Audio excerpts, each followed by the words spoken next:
Ladies and gentlemen, in this RedGaming.com video, we're going to be talking all about the PlayStation 4K. It seems like a really good idea. It's the hot topic at the moment on the internet. Some of you want to call it the PlayStation 4K, PS4.5. There is certainly an opinion to be had one way or the other whether Sony are doing the right thing, releasing what is, I guess you could say, an incremental upgrade of the PS4's hardware. So we're going to be talking all about that in this video. Not necessarily the technical abilities of the machine, which we've discussed as nauseum over the last couple of videos or so. Instead, we're going to be focusing on why Sony are doing it, should they be doing it, how Microsoft are probably going to be responding to this. We've got some comments actually from Phil Spencer anyway, which we discussed yesterday, so we can certainly add more to the discussion for that. And on top of that, how are you going to find this whole thing? Ultimately, you're the ones that's going to be voting with your wallets. So I'm going to be trying to be as neutral in this video as possible. So I'm going to give you both sides of my opinion of the positives and the negatives of the PlayStation 4K, and then I'm going to give you my personal take on it of what I'd like to see, and then I'd like you in the comments to, type away and tell me what you want. Like, is this pretty much what you want? Is it not? But do listen to some of the video first so you can at least get my take on it. Well, at least I'm hoping you will. So let's jump into it, shall we? So the PlayStation 4K, I'm going to give you a very brief overview. If you want more information, there's a link in the video description which will take you to the article and other video which goes all into the technical abilities of the system, at least supposed technical abilities of the system. The PS4K is going to be about twice as powerful as the current vanilla machine, maybe slightly more so. We're referring to the GPU. The CPU we're slightly less we're a lot less sure of actually. And that's actually the sticking point of the price, because if they keep roughly the same CPU, maybe with a slight overclock, it will stay to about $400.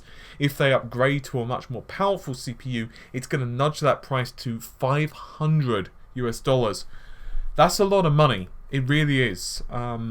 That's verging into entry-level PC territory. And while it's very easy to say, well, just don't do that, keep the same CPU, well, the problem is the PS4 vanilla at the moment is very often GPU bound. This is not me just saying it. Developers have said it, and this includes Naughty Dog, this includes Sucker Punch, Ubisoft. They've all released slides and they've all released breakdowns and presentations at events such as GDC, which highlights the fact that the system essentially is sometimes CPU bound more often than GPU bound, and obviously putting a GPU that's twice as powerful in, but just simply increasing the clock speed of the CPU by, let's say, 15%, 20%, it's not, the balance is not going to be there, right?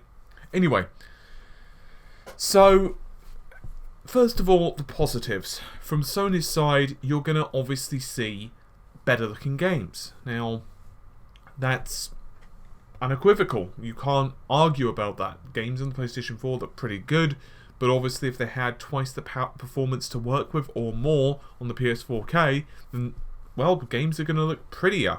The games are going to look nicer. We're going to see more stable frame rates. Obviously, there are some issues with that when it comes to the vanilla machine, and we'll get into that in the whole, well, how's it going to respond on the vanilla system in just a moment.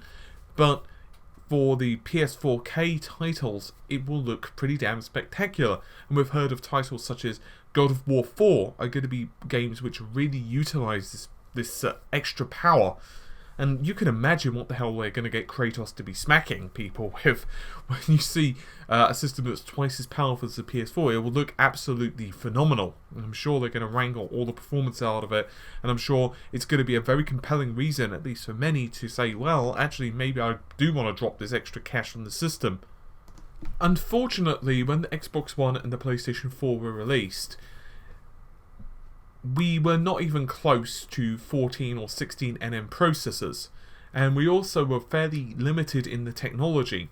DRAM, the chips which go and make up the memory of the PS4, the GDDR5 memory, were not as cheap, and they weren't as big in terms of actual quantity, and rather the actual memory size. So I mean, 512 megabyte chips or 1 gigabyte chips, that type of thing.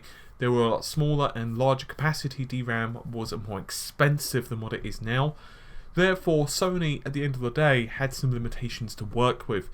The Jaguar processor, which is in both the Xbox One and the PlayStation 4, that had limitations as well.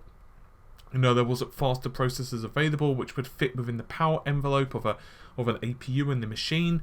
You had the GPU, same deal, 28nm, and basically the developers, or in this case Sony and Microsoft, had to make a decision. They could put back the machine a year or two, which certainly would have given them considerably more powerful hardware, or they could have raised the price of the machine, or they could have released as they did. And honestly, I think both manufacturers did the best they could with the technology that was available at the time. We know from cost breakdowns that Sony did make a very slight profit on the PlayStation 4 per unit. I believe from memory it was around $20, although that is written in an article that I've already done, which I'll link in the video description. But it was around the $20 mark, which isn't massive, but it's much better than the absolute battering of the PlayStation 3. When obviously each unit that you bought from from Sony with the PlayStation 3 cost them quite a bit of cash, and they had to try and rake that back later with future game sales, and it just didn't really work out well for the company. It really ended up costing them quite badly, and they did not want to make that same mistake again with the PlayStation 4. So with that said, now we're hitting 2016. 2016 is certainly going to be going pretty quickly. I mean, if you look at the calendar, first of all, it's already April, which is crazy in and of itself. This year's just going crazy speed. But you've got games like Quantum Break, you've got Uncharted, you've got all these very visually impressive games, whether it's on Xbox, PC, PlayStation 4, and God knows what Nintendo are going to release for the NX. But we as gamers always want better frame rates, we want better games, and now virtual reality is coming into the fray. Oh boy, we're starting to see the price reduction and I guess you could say the normalness of 4K TVs, which wasn't the case really a few years ago. A few years ago, it was fine for a console to not necessarily output streaming at 4K, and obviously I'm referring to Netflix or Blu-ray. Now, folks want that in a system, and which is another reason for the hardware upgrade, because Sony will be able to certainly give that to you. They will be able to put in a 4K Blu-ray. They will be able to put in the ability to stream Netflix or what have you at 4K, and that's not necessarily hardware related in terms of performance, more the fact that the DisplayPort and the system itself just cannot handle an output at that resolution. Sony are also in a fairly unique position in the games market, at least if you factor in Sony and Microsoft only. I've said before that Sony really only have the PlayStation. Obviously they sell other hardware, but we're referring only to gaming here. Sony actually only have the PlayStation. They've got the PlayStation Now, they've got the Vita, sort of. I mean, let's face it, it's not exactly doing fantastic, is it? I mean, the 3DS is basically slapping it at every opportunity, and with phones becoming more prolific in your pocket, which have a lot of performance, you can simply attach a Bluetooth device to them, which has, maybe a pair of analog sticks. The Vita just didn't take off as well as Sony hoped, which is a shame because it's a fairly good machine. But really, Sony have the PlayStation. They have the PlayStation 4, and it's doing really well. It's selling well. It's, in a lot of folks' home, and it's, shifting a lot of units. It's doing well in terms of developer support, and now all of that is fantastic. But 1-2 years down the line, it's going to look rather dated in terms of hardware performance.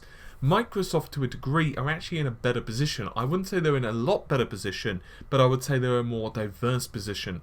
With the Xbox One, you've got the basic entry-level model, which obviously does not have the Kinect or any of that stuff, but it's essentially enough. It's enough for you to play games which are on the Microsoft ecosystem.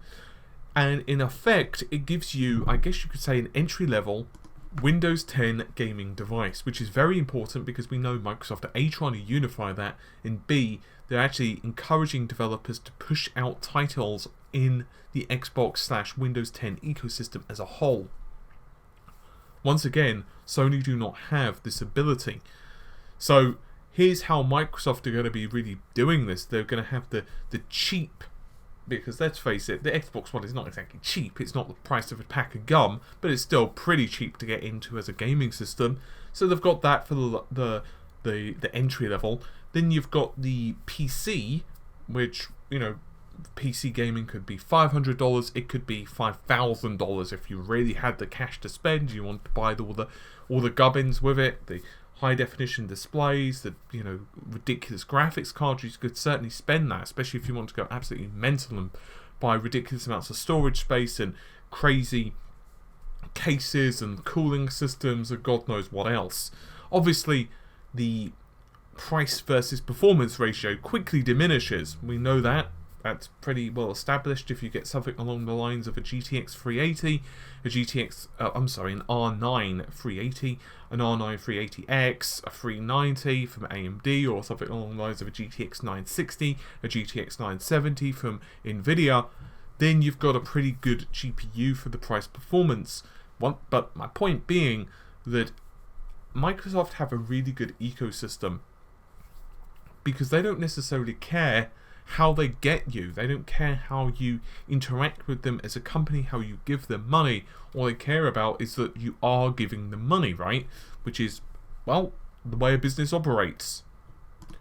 Okay, so we've talked about some of the reasons Sony are doing that. We'll get more into it later as a final, I guess you could say, sweep over. But let's talk about some of the negatives. One of the negatives is it's going to piss off customers who have already just invested in your system. Imagine you're Bob, and Bob has just bought a PlayStation 4 a couple of days before the announcement of this rumour. You're going to be just a little pissed. I mean, there's nothing more infuriating than buying version A of a product and then version B comes out a short time later. It does piss off customers. Now, you can argue that you got product A at a cheaper price, but maybe you would have happily bought product B at the inflated price. So that's problem A. The second issue is Sony supposedly at the moment have no plans for a trade-in program. Now, not having a trade-in program is also going to piss off customers because it means you're essentially going to have to rebuy the entire system. Obviously, you are still free to take it down to your local store and do a trade-in, but how much credit they give you is going to be a bit of a mystery when the new system is released. I'm going to assume it won't be nowhere near as much as what you're getting now, but I'm just guesstimating it may be about the same, depending on how much the standard PS4, the vanilla unit, if you will, costs. The third issue, it's going to split up gaming a little bit. Now, it does depend on how Sony handle this, specifically for the multi-player side of things for a moment. Let's, for the sake of argument, say that you're playing on the same server as someone else. How is that going to work? Does it mean that vanilla users are going to play against just vanilla users? Does it mean that it doesn't work in multiplayer mode? So for argument's sake, let's say you're playing a new Killzone game. Let's say a new Killzone is being developed, and let's say that that comes out 3 months after the PS4K, just for sake of argument, and it fully utilises the PlayStation 4K's hardware. Well, then you've got a couple of scenarios. Scenario A, you could play with the PS4K user if you're a vanilla user. Well, what happens then? Because then that leads to two branching scenarios. Scenario 1 with Scenario A is that you can play with the 4K owner if you're the vanilla gamer, and their experience and your experience are exactly the same. There's no frame rate difference, there's no resolution difference, there's no level of detail difference, there's no draw distance difference, there's no loading difference. It's as if it's the same system. Single player, they can benefit. They can have the shiny graphics, all of that stuff. Multiplayer is not the case. Multiplayer, you are in even pegging.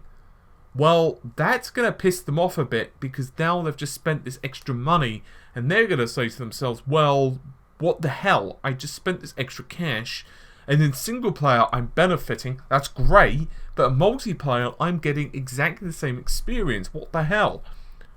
So the other scenario is that they do get a better experience.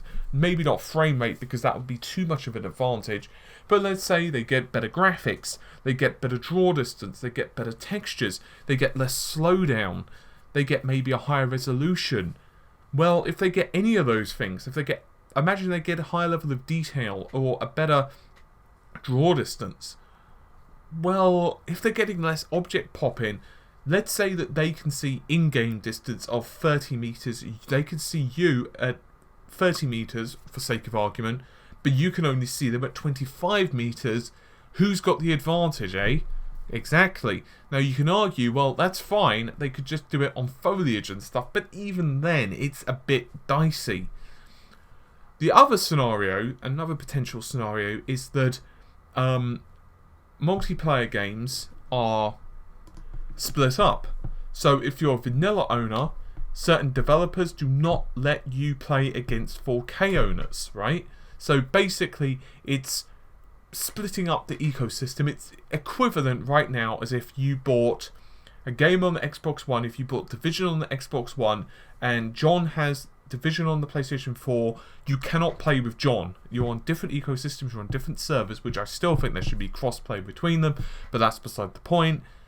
That would be very much the same between vanilla PS4 and 4K owners.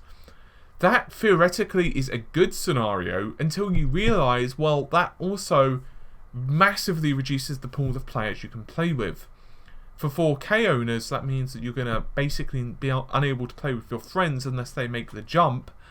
And for vanilla owners, it means that you've got fewer people to play with, and it just, especially for games which aren't such big hits, or as games get older, which, let's face it, the first 3 or 4 months when a game comes out, everyone and their mother is playing it.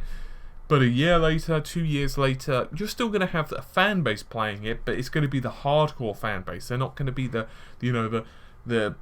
everyone and their mother is currently on this game. It's like The Division right now. Everyone's playing it. 2 or 3 months down the line, fewer people, and in a years down the line, how many people? It's just how games go. The other problem is pricing. So Sony at the moment are betting big on VR. The PlayStation VR is going to retail at around the $400 mark. It's going to hit this year, third quarter. And that's a lot of money for people to buy into, because there have already been complaints on the NeoGAFs, on the on GameFAQs, because I do check these places just to see what people's opinions are, because I find it rather interesting.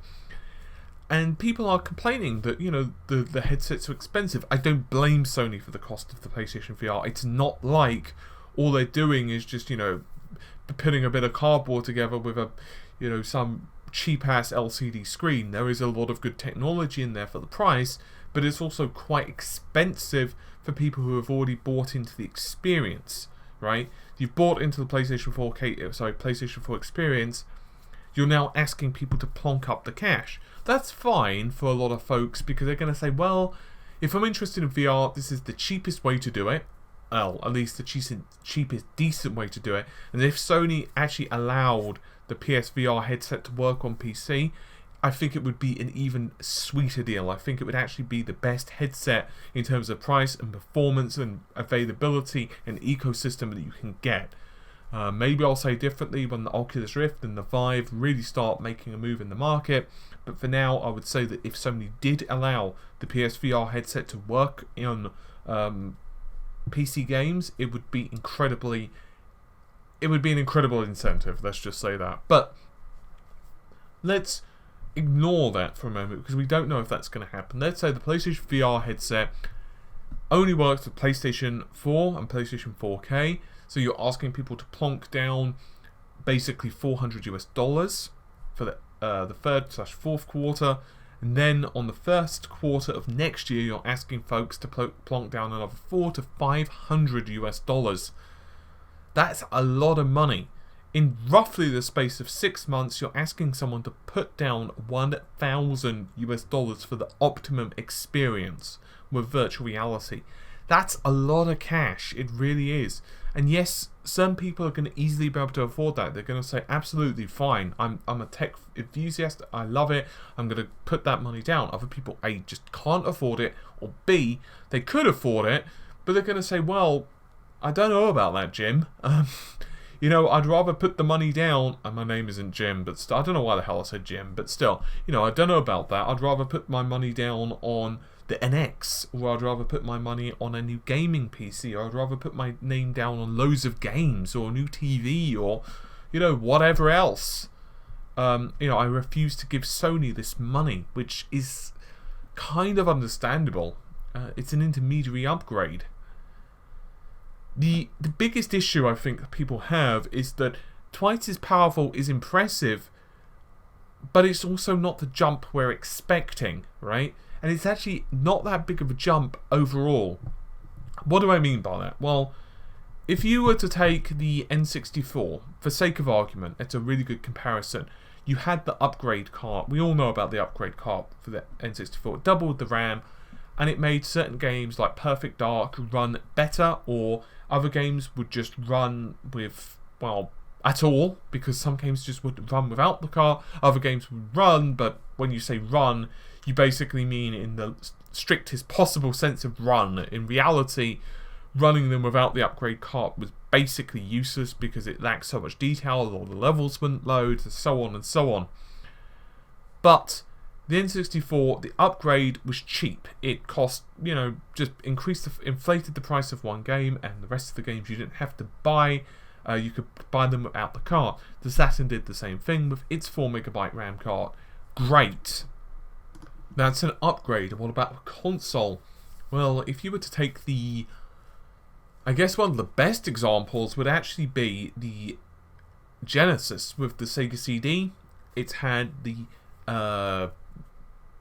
32X, and there have been other systems as well which have added CD functionality back in the day, like the various Neo Geo systems, and they have done things like PC Engine with its CD upgrades.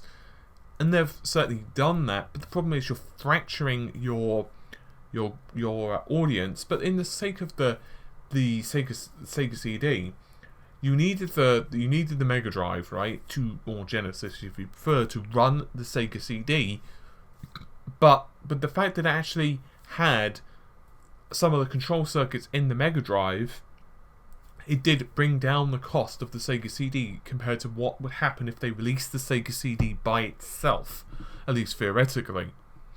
Performance-wise, though, the Sega CD, or the 32X, compared to the base unit, was a massive upgrade.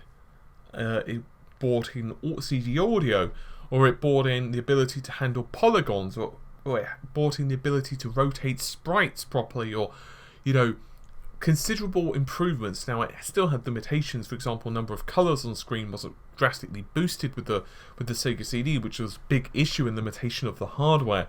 Still, it was a noticeable upgrade. With the PlayStation 4K, you're basically saying, well, we're actually going to charge you the equivalent, actually over the equivalent of the original machine, but we're going to you're only giving you a GPU which is twice as powerful. Now, some folks are going to be happy about that because they're going to get increased resolutions, they're going to get better frame rates, and developers, for what we're hearing behind the scenes, are saying it's a major upgrade. Well, obviously, if it's twice as powerful, it's going to be a big upgrade, right? But is it gonna be enough for folks to spend that amount of money? Now, I definitely think that the PlayStation 4K is going to be compelling to a lot. If you've not made the PlayStation 4 jump at all yet, if you originally bought an Xbox 2 or more PC gamer, I could definitely see how you would just want to go straight for the PlayStation 4K. If your original PlayStation 4 breaks, I can definitely see why you would want to go to PlayStation 4K. If you own a 4K TV and you do a lot of streaming, Netflix, if you want to build a 4K Blu-ray library, I could definitely understand why you would want to go for the PlayStation 4K. It's definitely a good device. And I'm not saying that Sony are wrong with this. I'm just saying maybe they would have been better to go for a full upgrade. So at the end of 2000 and... what year are we in now? 2016. There you go. Come on, brain, you can work with me.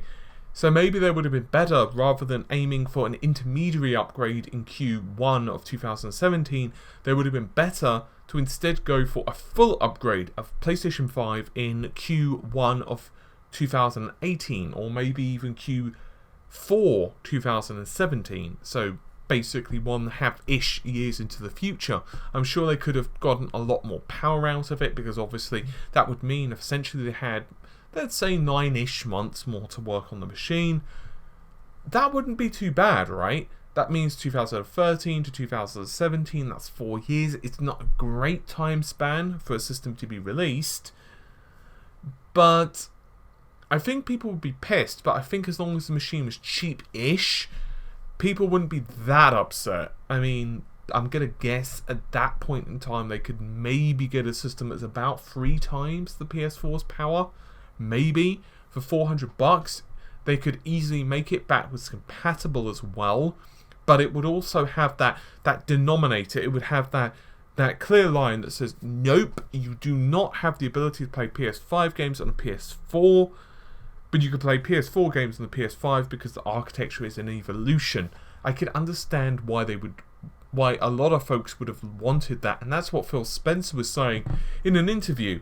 He said, I can't remember verbatim what he said, but he basically said, we're not interested in intermediary upgrades. We want the big numbers. We want the One and the Xbox 2. We don't want the Xbox 1.5. I can understand Phil's point of view on that. The Xbox One is behind the PlayStation 4 in terms of raw performance. We know that. And the PS4 is going to obviously leave it further in the dust when the PS4K comes out. But if Microsoft decided, hey, you know what? That's fine. We've got reasonable install base. Our users are not going to abandon us overnight. We've got Windows 10, which is up and coming in terms of market share. We can start releasing some games on the PC, more and more games. We know that. That's fine. We are aggressively pushing the Xbox One. Our install base is still going to continue to grow.